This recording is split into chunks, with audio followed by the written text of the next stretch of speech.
दौसा विधानसभा क्षेत्र में उपचुनाव शुरू हो चुका है। मतदान सुबह 7 बजे से शुरू हो चुका है, जो अभी तक पूरे विधानसभा क्षेत्र में बहुत धीमी गति से चल रहा है। अभी हम खड़े हैं दौसा विधानसभा क्षेत्र के जो बीघावास गांव है, बूथ संख्या 158 पर। यहाँ पर विगत कई वर्षों से और कई चुनाव निकल चुके हैं। ग्रामीणों ने अपनी एक मांग को लेकर मतदान का बहिष्कार कर रखा है, जहां सरकार मतदान प्रतिशत बढ़ाने के लिए लाखों करोड़ों रुपए खर्च करती है और लोगों को ज़्यादा से ज़्यादा मतदान के लिए प्रेरित करती है। लेकिन कुछ ऐसे पेच हैं जिनकी तरफ सरकार का ध्यान नहीं जा पा रहा है। बीघावास जो ग्राम है, यहाँ के ग्रामीणों का कहना है कि यह गांव पहले यहाँ की ठीकरिया इंगोटिया ग्राम पंचायत में था, जिसको परिसीमन के बाद नई ग्राम पंचायत बनी ठीकरिया में जोड़ दिया गया है। इनकी मांग है कि हम अपने आप को इंगोटिया खेड़ला जो ग्राम पंचायत है उसमें सही महसूस कर रहे थे। हमें आने जाने में, आवागमन में, हमारे दैनिक कार्यों के लिए इंगोटिया ग्राम पंचायत बढ़िया थी, लेकिन प्रशासन ने राजनीति के हिसाब से इसको ठीकरिया ग्राम पंचायत में जोड़ दिया है। इसकी वजह से ये काफ़ी समय से अपने मतदान का बहिष्कार कर रहे हैं। अब देखना यह है कि सरकार यहाँ पर जब मतदान का दिन आता है, मतदान की जो आते हैं, चुनावी जो प्रक्रिया शुरू होती है, उस समय सभी जो प्रत्याशी होते हैं वो यहाँ पर नई उनको आके आश्वासन देते हैं, लेकिन इनका जो मांग अभी तक पूरी नहीं हो पाई है। अब यह एक बड़ी विडंबना है कि सरकार जहाँ इतना पैसा खर्च करती है, आखिर इनकी ऐसी कोई विशेष मांग है क्या? जबकि अब से पहले कई ग्राम पंचायतें ऐसी हैं जो कम वोट के ऊपर भी नई ग्राम पंचायतों का गठन हो चुका है, जबकि यह तो एक गाँव को इधर से उधर जोड़ने की बात है। अभी हम यहाँ पर जो खड़े हैं, कुछ लोग ग्रामीण जो मतदान तो नहीं कर रहे हैं, लेकिन यहाँ के जो खड़े हैं उनसे बात करते हैं आखिर उनकी मांग क्या है। बताओ आपकी क्या, आपने काम का इसका जो मतदान का बहिष्कार क्यों कर रखा है, कब से कर रखा है? हमको सर 4 साल हो गए। इंगोटिया पंचायत से हटा दिया, हम ठीकरिया में जोड़ी, इस वजह से बहिष्कार कर रखा है। हम 23 साल को हुए, आज तक वोटिंग नहीं की हमने पहली बार कभी भी। जब तक हम इंगोटिया में नहीं जुड़ेंगे तब तक वोटिंग नहीं करेंगे। गाँव में निर्णय ले रखा है।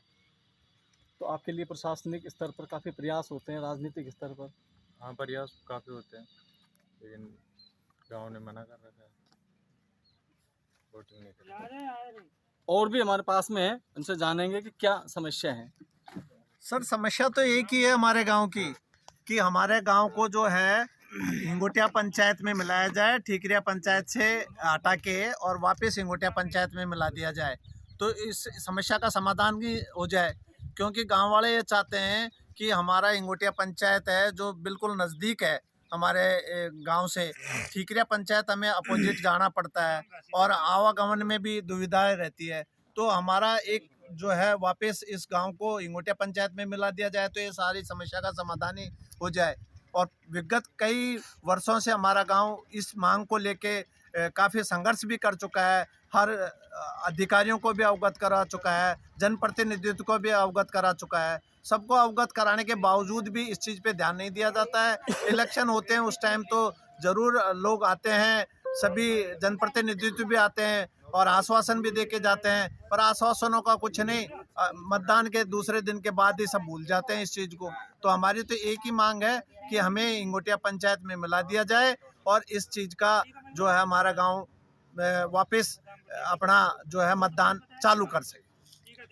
तो आपने देखा कि ये जो ग्रामीण है वो बिल्कुल स्पष्ट कह रहे हैं, 23 साल 24 साल के जो युवा है, जो सरकारी नियमों के अनुसार 18 वर्ष का जो व्यक्ति है वह मतदान के लिए अधिकृत हो जाता है, लेकिन 23 साल होने के बावजूद भी, 5 साल निकलने के बावजूद ये अब से पहले कई बार चुनाव में मतदान कर चुके होते, लेकिन सरकारी जो सिस्टम की नाकामी की वजह से आज इतना पैसा खर्च करने के बावजूद भी काफ़ी जो लोग हैं चुनाव में मतदान प्रक्रिया से वंचित है। आखिर इन लोगों की सुनवाई कब होगी? क्योंकि विगत 5 साल से, 1 वर्ष से बीजेपी और उससे पहले 5 वर्ष से कांग्रेस का कार्यकाल रहा है, तब से इन्होंने मतदान का बहिष्कार कर रखा है।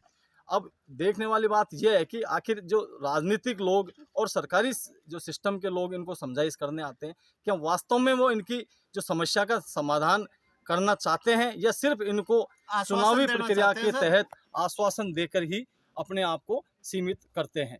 हेमंत के शर्मा, P3 न्यूज़, दौसा।